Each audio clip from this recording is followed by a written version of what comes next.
Welcome to the Learning Cosmos podcast.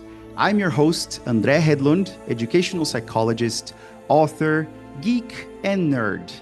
This show brings you science and learning through conversations with stellar people from different fields. Put on your spacesuits and hold tight. Our voyage into the learner's universe begins now.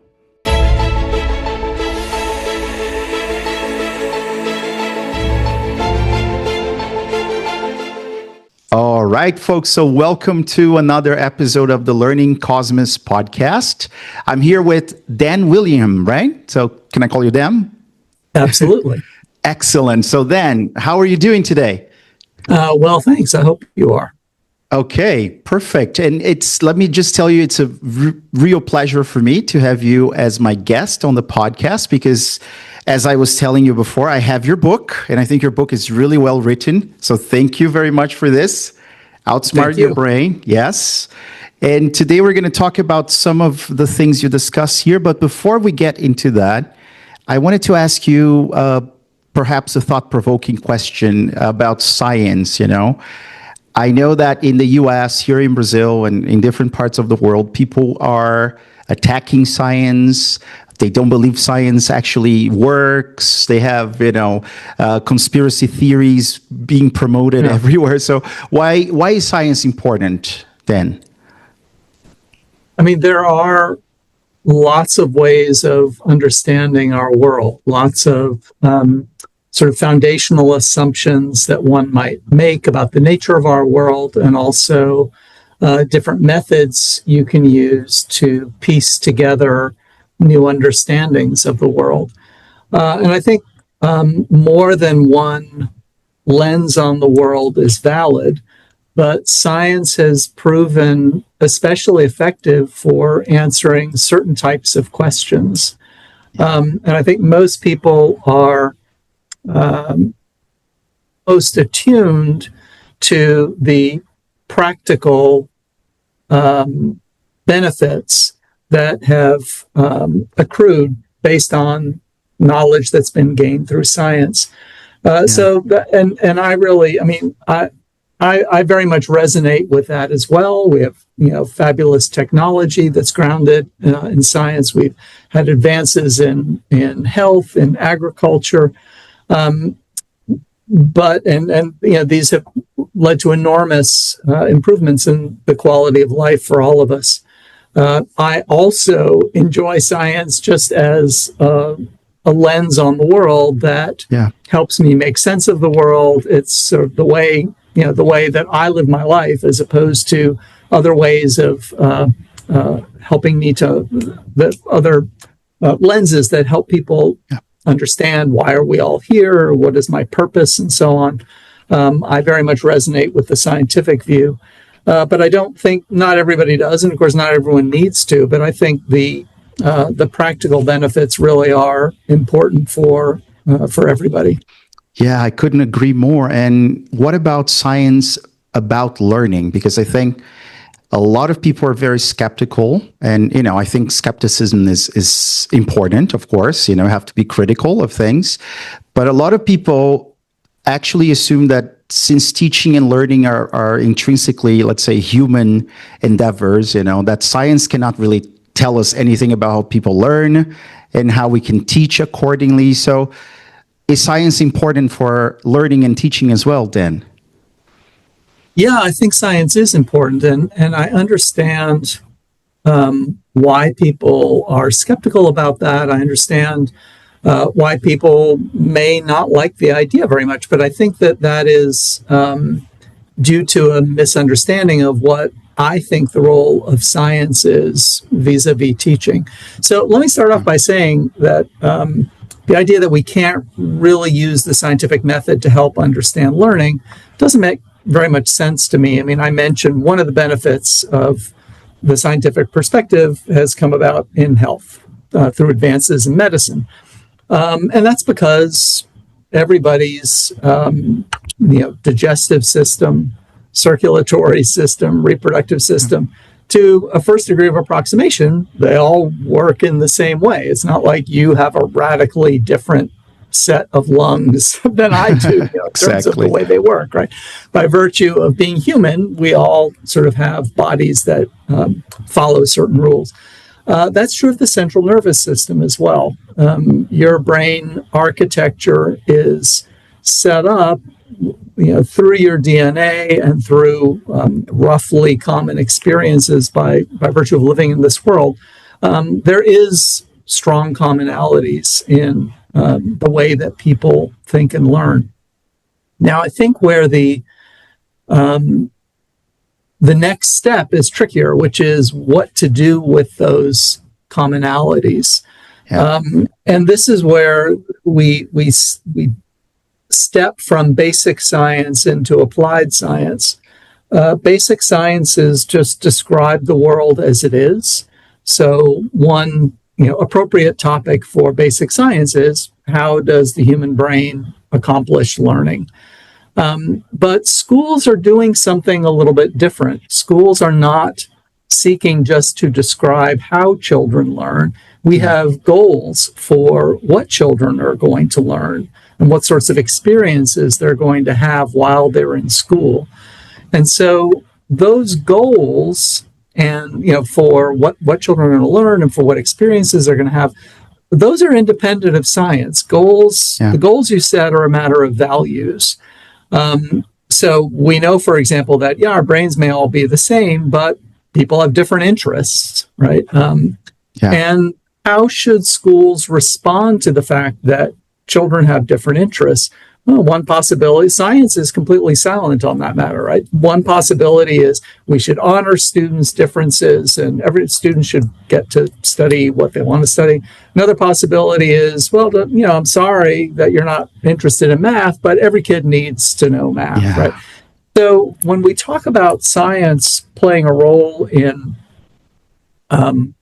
children's learning in schools, I think it's very important to separate a description of how learning works, what motivates children, how their emotional lives work, and separate that from what goals we're seeking to accomplish. Yeah, and again, that's where I think people get uncomfortable with the role of science. They think science is going to be prescriptive. Like the goal of a scientific description of learning is to say, oh, now that we know that proves scientifically all children should learn this, or all teachers should teach this way. And I don't think it means that at all. Yeah, a lot of teachers have actually expressed their concerns about maybe science dictating what you have to do in the classroom. And I remember talking to, I've interviewed a lot of people, Carl Hendrick, Paul Kirshner, my professor, Paul Howard-Jones as well. And I think everyone was really on the same page when they gave me the answer that that's not how it works, because a lot of the scientific discovery or findings cannot really be translated in a very, let's say, clear way. Direct way when you're teaching. Does that make sense at all? Yeah, absolutely. I mean, I think another way to put it is what the science is doing is describing what's happening in children's minds. It's not describing what teachers are doing. So the closest I think you could come to something that feels pretty prescriptive is there is quite good scientific evidence that children, for most languages, when children are learning how to read, they need to have some representation in mind of relationships between letters and sounds.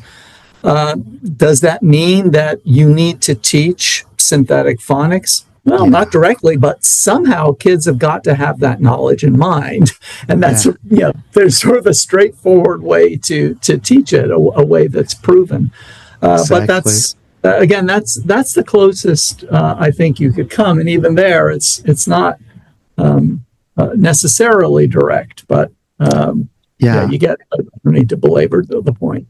And what branch of science do you work with? And I mean, you work with learning sciences, science of learning, a branch of, and can you tell us what your work involves, So what kind of things do you study?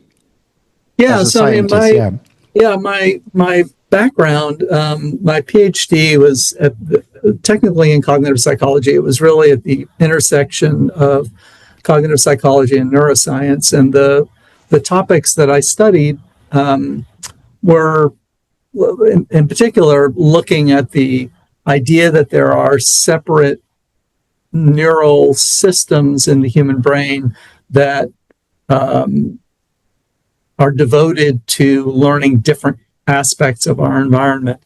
And that's the work that I did for about 15 years, and then sort of really quite by accident got interested in education. So the part of my background that's more relevant, the neuroscience part really isn't. I mean, I've written about this, and there was this movement for, and there's still a society devoted to mind, brain, and education. The idea that we could really bring neuroscience in, and that's proven more difficult than anybody, I think, initially appreciated. What it was going to be like. But I think the mind part is still going strong. So what cognitive psychologists study is how learning works, how attention works, visual perception, auditory perception, so on. It's basically mental apparatus that supports thought. Perfect. And you mentioned mind-brain education science, and I talked to Tracy Tokuhama Espinosa a couple of weeks ago, and it was interesting to chat a little bit about those, let's call them universal learning principles that I think, so the point here is that there's robust evidence coming from neuroscience to support what cognitive psychology experiments have accomplished in a way. And that means that that's probably what really happens when we're learning. So, to name a few, like cognitive load theory, for example, we can see that in neuroimaging studies, right? We can see activation of the frontal lobe of the brain, and that's where working memory is, right? So would you say that maybe neuroscience is providing that extra layer of confidence by looking at what cognitive psychologists have done for decades and just saying, okay, well, now we have there's a neuroimaging study showing that this is actually quite plausible because of the things that we can see? Or how do you see that connection between neuroscience and psychology? Yeah, I mean, so if your goal is to, I mean, we're sort of talking about two different things. One is whether neuroscience, the question you just asked is whether neuroscience can contribute to cognitive psychology. Yeah. Where we started is whether neuroscience can contribute to educational practice. And I think the answer to the first of those is, a resounding yes. Neuroscience has definitely been important in helping to develop cognitive theories. I think the answer to the second is much less clear. Yeah. I think, I've argued in print, yes, it definitely has, but I think those examples are much less frequent. When you're seeking a cognitive description of the mind, you're already one step removed from what we really care about, which is children's learning and behavior, right? So you're the one, sort of think about it vertically. You can have these different levels of analysis. The level of analysis we really care most about in education is an entire child. We care about a question like, can the child read? We start getting more detailed when we find a problem or we're trying to analyze it. It's like, all right, this child can't read. Why can't this child read? That's when we start proposing hypothetical, mental representations like, well, reading requires three things. It requires knowing letter sound relationships. It requires vocabulary. It requires working memory capacity. It requires background knowledge. It requires knowledge of comprehension strategies. So these are all sort of theoretical constructs that we've made up, but at least we're still in the realm of behavior. The reason that helps is that if I say something like, okay, the child doesn't know comprehension strategies. I kind of know what to do in the classroom. Oh, comprehension strategies, like I can try and teach those to the child. If instead I start going to a neuroscientific description, Yeah. and I say, well, usually what happens with robust reading, children who are reading well, these areas are active. And this child who's not reading well, we see a diminishment of activity in anterior parietal cortex. Yeah. Now, what do I do? If I'm a teacher, how do I intervene? Another way to think about it is, how does this description help you? It's interesting if you're a neuroscientist.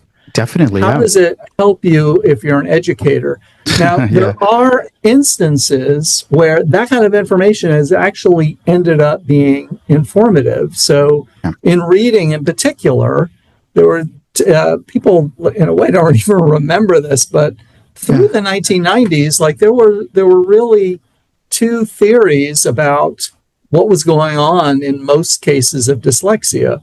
Was dyslexia really a problem of letter sound translation? It was mostly largely an auditory problem, or was it really largely a visual problem? Yeah. And the behavioral theories, behavioral experiments, they're having a lot of trouble figuring out, differentiating those two theories purely on behavioral experiments. And the neuroscientific experiments showing where you had differences in brain activation in people who had been identified with dyslexia, combined with other information we already knew about what those brain areas did, helped separate out those two theories and persuaded a lot of people.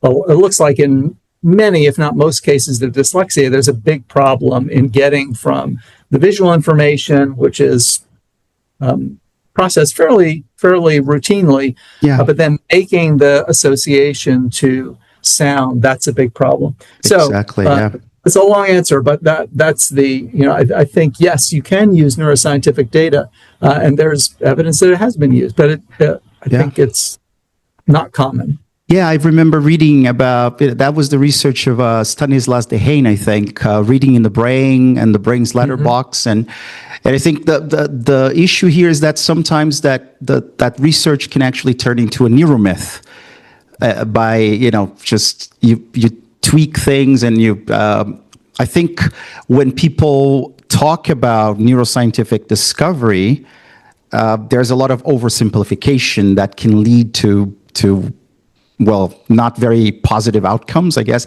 When we think about learning styles, for example, in a way, or I don't know, something like hemispheric dominance, right-brained kids. So some of it came from neuroscience, right? And it's just the way that people used it that didn't make a lot of plausible sense, that's not how the brain works. So I think I understand what you're saying. And that brings me to so the education, so that level, right? And one of your best-selling books, if I'm not mistaken, was Why Don't Students Like School, right? Yeah. Mm-hmm. And so would you say that maybe, so tell me what is the most important conclusion you came to after writing that book? Because is it because of this, maybe this mismatch of, how we teach and how we actually learn, and or is it more than that? Yeah, I mean, I think, I don't know if this is the most important conclusion. I think the most important message that I was trying to convey is that this information about basic cognitive architecture can be really useful to teachers. And I actually elaborated on this more in other things that I wrote later. But the basic idea is that everybody has beliefs about how children learn. And when you go to school to become a teacher and you're learning about children, there's ample evidence.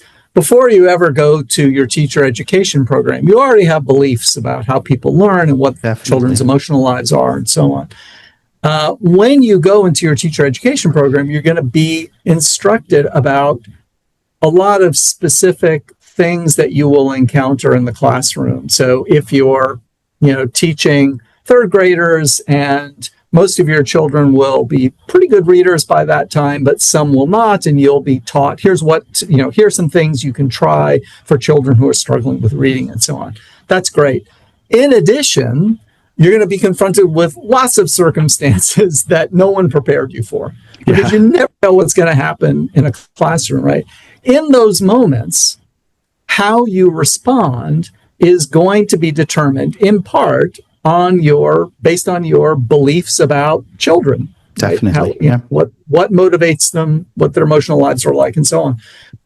And so this is one of the things that I think a view from psychology can really help. We do know some things that seem to be pretty consistently true of children, across contexts, in many cases across ages, doesn't matter what the subject matter is, and so on.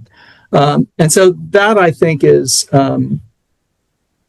probably the most important message of Why Don't Students Like School. It does offer these sort of very basic principles of what kids are like across many different contexts. Yeah. And I was thinking, because I had a conversation with a friend recently, and I think the word edutainment came to mind, as teachers as entertainers and trying to engage their students at all costs, and it feels like that goes against the idea of desirable difficulties. I talked to the Bjorks, Bob and Liz Bjork as well. Yeah. And I reading your latest, I don't know if this is your latest book, maybe not, Outsmart Your Brain. Yeah. It is. It is my latest. Yeah. You talk about that as well, making that conscious effort, that cognitive effort, and being organized with your study sessions, using flashcards and not just cramming the night before. That might actually help you pass an exam, but immediately after you will probably forget everything or most of it, right? Yeah. So why is that sort of difficulty important for learning then? Why we need some sort of difficulty in a way, right? To learn things. Yeah, I mean, some sort of effort seems to be necessary. I mean, the way I usually put it is, if just the fact that what you're doing is unpleasant doesn't necessarily mean it's good for learning, but if it's good for learning, it's probably unpleasant. It does happen, and I mean, this is what every educator is trying to capture. It does happen when you're highly motivated. You may work really hard at something, and it doesn't really feel very much like work to you. And when that happens, that's great. And again, this is where values come in, right? We were talking about before, Andre, that we could say this is what we if we can't set the situation up such that kids are enjoying it, like they shouldn't have to learn it. Like either you're studying what you enjoy, or it's incumbent on me, the teacher, to make it interesting enough. I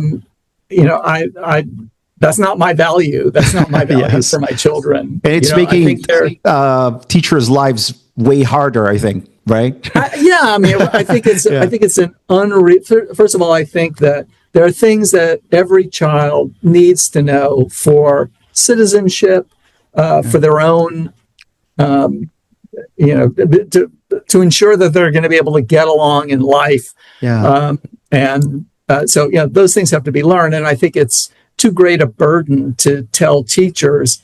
Part of your job is to make sure that every one of the 28 children in front of you is having a good time when they're learning fractions. That's just not realistic. So anyway, all of this was about difficulty. And yes, I think that when learning is happening, you're in for some difficulty.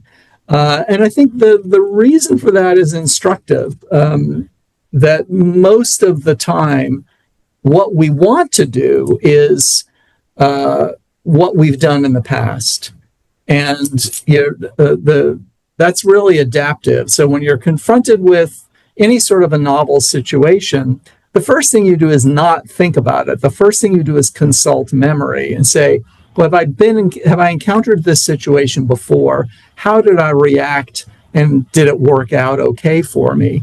And if the answer is yes, you've been in this situation before, you did this and that worked out fine for you, you are very likely to do that again. Yeah. And the reason is it's very fast and very reliable to make that determination. And the way I like to put it is like, when you're thinking, that really indicates you're in trouble. This is not a good situation for you, Yeah. right? Because you don't know what you're going to what to do. You may not think of a good response to this situation. Yeah. You may not think of a response at all.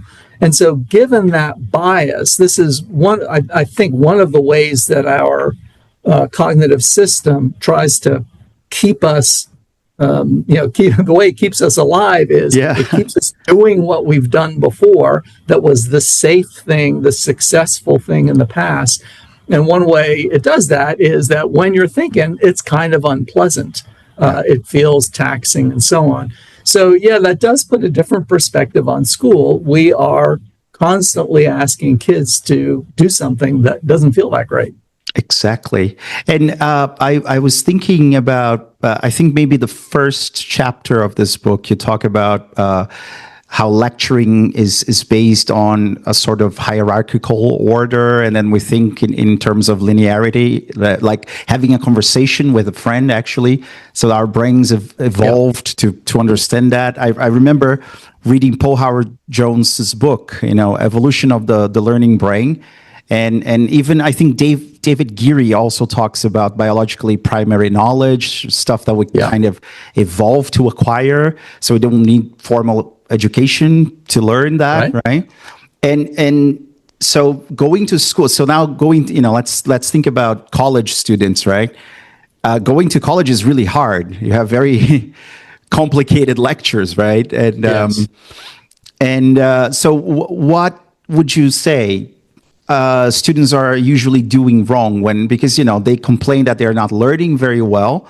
They complain that things are very far removed from their reality, that very abstract, complex ideas. So what kind of effort can we make, cognitive effort, to actually make things easier for them? Easier in the way that actually make them learn better? In a lecture-based class. Yeah. Yeah, so what I point out in the book, first of all, it's certainly fair to say that it's not all that students have a hard time learning. It's not that every college instructor is especially good at teaching. Right? We are not always selected for skill in teaching. At some institutions, you're selected more for being a good researcher than for being a good teacher. So all that is just to say this is not an easy. It's not always an easy task. But part of the reason it's the situation is not so easy is that you are trying to communicate new ideas that are probably pretty abstract and pretty difficult to communicate. And what I point out in the book is that there's a real tendency to communicate those ideas hierarchically, as you briefly mentioned. So there's sort of a main topic, go into a lecture, there's a main topic for the day, and then there's usually between 3 and 7 key takeaway points. And then under each of those key conclusions, there's some evidence, like in my classes there'll be 2 or 3 experiments, there'll be some examples from everyday life and so on. What makes it difficult is this hierarchical organization is very important to me. That hierarchical organization actually carries information. So the fact that this experiment and that experiment are both underneath this point is important because they both support that point. But students might not see that connection, right? The students may not see the connection, exactly. And so if I fail to make it very explicit, it's easy for them to miss. And so one of the things that I point out to instructors is make the organization explicit to your students, show it visually, and then also as you're speaking, highlight, now we're here in the organization. And then if you're a student, try to extract that information from the lecture. A lot of times it's kind of hard to do while you're sitting there in the lecture. You're already kind of in mental overload while you're sitting in a lecture. Anyway, you're listening to content that's difficult, you're taking notes. And so it's really helpful if you can look at your notes afterwards and try to piece things together and figure out what the organization is. Yeah, and I don't know if it was Carl Hendrick who mentioned something you said. So he quoted you saying something that I think understanding is remembering in disguise or something. Was it? Mm-hmm. Maybe. And yeah, I don't know if I'm paraphrasing what you said, but no, that's right. Yeah. So and that brings me to that. So a lot of those students who are in the lecture hall listening to their professors, they don't have maybe the prior knowledge that is required for them to even grasp, the foundational concepts there, and then the cognitive overload is even worse, I guess, because nothing or very little makes any sense at all, right? And you mentioned in the book that one way, you just mentioned here now, is taking notes, right? So note taking, but I don't think students really know how to take good notes. And there are certain systems or techniques you can use. So can you share? So how does one take good notes while, listening to their professor talk about something very complex? And it is really hard. There are a couple things I'll say. One is, so a key problem is that you are in cognitive overload. You're trying to do too much at the same time. It's for that reason I'm not a big fan of the Cornell note-taking system. There are lots of these systems, and I feel like it gives you one more thing to think about. Like, am I supposed to put this here, or like, let me categorize what type of note this is that I'm wanting to write down now. So I favor, just take notes the way you would, text your friend or anything else. You would do, abbreviations and so on. Just do little snippets of phrases and that kind of thing. But I think a really important point is to write down what it is that you're thinking rather than exactly what the instructor says. Oh, yeah. A lot of times students try to capture exactly what is said. Especially when typing, right? So if they use their laptops or, There is some evidence that that's true. Yeah. The evidence is kind of mixed. I mean, it's sort of intuitive that because you can type so much faster than you can write, you would be more tempted to try and just become a stenographer and write down everything. The data on that are actually kind of mixed. But however you're recording your notes, think about what's actually being said and then record it. One of the reasons students, let me start this way, actually, the advantage of doing that is it makes it much more likely, of course, you're actually thinking about content and trying to understand it rather than mindlessly writing down whatever the instructor says. It's also going to be better for your memory later because the notes, when you write down what you're thinking, that's more likely to make sense to you later and prompt sort of you get back into the same mental state you were in during class compared to if I write down exactly what the instructor said. That's the instructor's thoughts. That's not my thoughts. So it's not going to be as good a cue to memory. Yeah, and that brings me back to reading afterwards because that's when you're receiving input, novel information, and then trying to decode what's going on there and encode that, and then you have to send that to your long-term memory, and then there's an exam coming, and then there have been some papers showing that students usually don't use the best or most effective study strategies. I remember now there was a paper by Domlowski, and I think you wrote it also, right? You were one of the co-authors, I guess, showing the utility of certain strategies and the ones that I think rereading was low, summarizing also low, things like that. So how do you study so that you can actually learn and not just remember long enough to pass the exam, so that you make it stick, to use the words of Henry Roediger? How do you make it stick? So there are a few things. One is, failing to do the things that students tend to do, refraining from doing the things that students tend to do, is a good idea. So rereading is very tempting because it's pretty passive. It's not very difficult. It feels like it's working.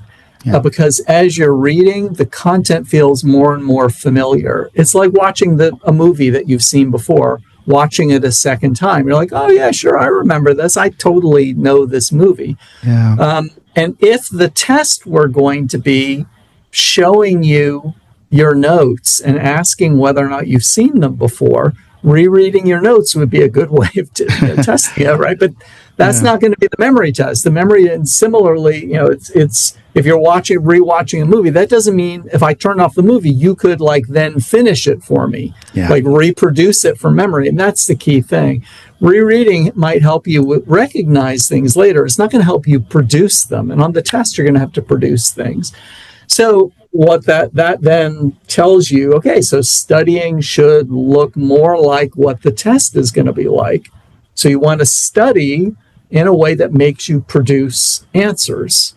This is why I end up saying it goes back to the earlier part of our conversation, Andre. It's like, you don't have to use flashcards, but it's very easy to structure things with flashcards if you're trying to study. If the main thing you're trying to do is probe your memory and give yourself practice in going into memory, finding something and producing it, then flashcards are an easy way to set it up. So the most straightforward way I tell my students to study is to make a comprehensive study guide, go through the readings, go through all the notes, figure out what's important, and set up your study guide as questions and answers. And then once you've done that, pose the questions to yourself and try to produce the answers. Yeah, that's retrieval practice, right? And it's been shown. Retrieval practice. Yeah, absolutely. Yeah, to work very effectively. And we're moving towards the end of this chat, and I wanted to ask if you are concerned at all with generative AI, ChatGPT, and things. Going back, because reading is very important. I mean, and I was just talking to someone about the statistics here in Brazil. Some figures, came out of who's reading, how much they're reading, and a lot of people are not reading. They claim that they haven't read even one single book the whole year. Yeah, and people are getting more distracted. They're addicted to their phones and social media. And now there's this thing that actually creates essays for them if they want to. So are you concerned with that at all? Yeah, I'm very concerned about it. I mean, I, like most instructors, you ask my students to do different things depending on the type of knowledge that I'm hoping they will have gained from the class. So students don't write papers in my introduction to cognitive psychology class because they don't know enough. I mean, they need to get basic vocabulary under their belts. And so for that class, giving tests that quiz vocabulary makes sense. For my advanced class for college seniors, they've already taken a lot of psychology. So what do I want them to do? My expectation is by that time, I'm now maybe the 10th class they've taken in cognitive science. They should be thinking big. They should be integrating ideas. They should be really working with ideas in a sustained way, doing independent research. How do I get them to do that? How do I encourage that type of work? That's what writing a paper is good for. And I feel like generative AI has taken away that tool from me because now, I can't pretend that out of 20 students, nobody is using large language models in any way except the way that I would deem appropriate. I have to be worried about that.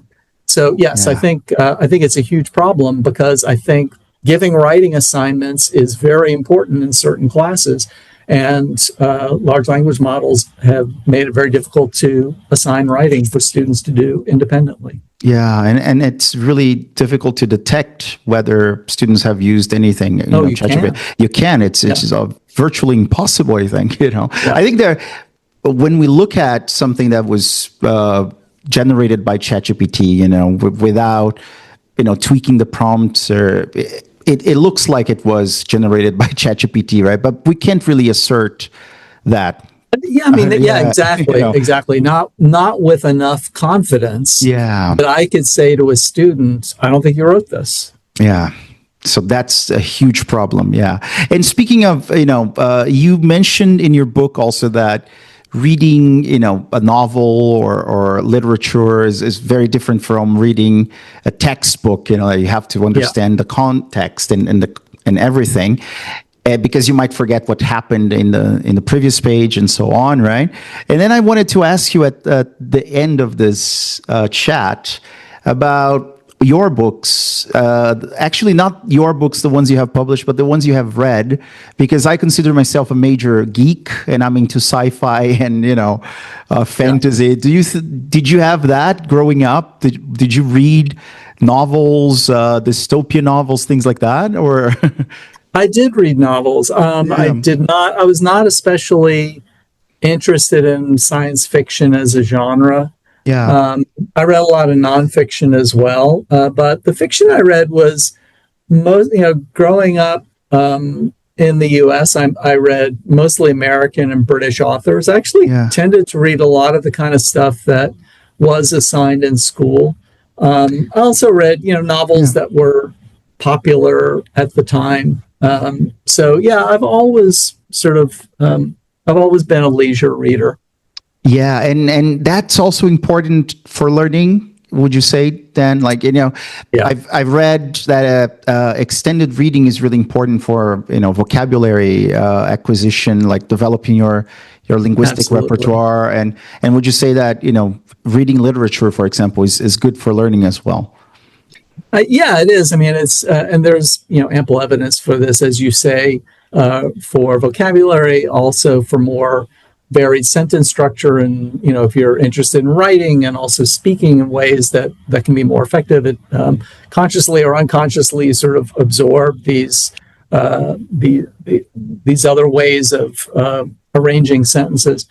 And background knowledge about the world is also helpful. You just, and it's not just reading long form, it's also reading magazine articles, it's reading newspaper articles. Reading is the most effective way to gain exposure to a broad array of ideas. If you want to encounter ideas, they're mostly found in writing as opposed to film or even podcasts. Honestly, I feel like sorry, but I feel like no, that's true. Yeah, when I listen to some podcasts, I don't listen to that many because I do feel like reading is more efficient. Like you can you get to it, whatever the kernel of the idea is, more quickly. It's faster to skip around and so on. So that's why I'm a big reader. Great. But I agree with you. I tend to read more than actually listen to podcasts. But the good thing now is that the technology allows us to read the transcript of podcasts, so you can still do some reading. That. Yeah. I actually quite enjoy that. Yeah, perfect. Well, Dan, it was a real pleasure. Thank you so much for accepting my invitation.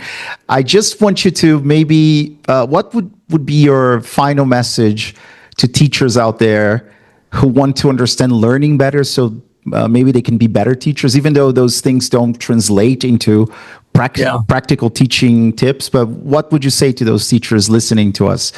It's going to sound funny, but I would actually direct teachers to social media. Because the people who are really interested in, of course, you will encounter bad information and information that will make you angry, and social media is social media. But there are a lot of people who really are well informed and are very active, and they're eager to share what they know. And This is true on Twitter. This is true on Facebook. Those are the two platforms that I know best. There are probably people on Instagram as well, and as well as YouTube. So make use of those resources. It's a nice way. You don't have to start with a book if you're just sort of exploring and trying to figure out what it's all about. I think that's an easy way to encounter knowledgeable people who are eager to share what they know. Most definitely. Well, thank you again for accepting the invitation. And you folks stay tuned because there will be more Learning Cosmos podcast episodes. Thank you. Yeah.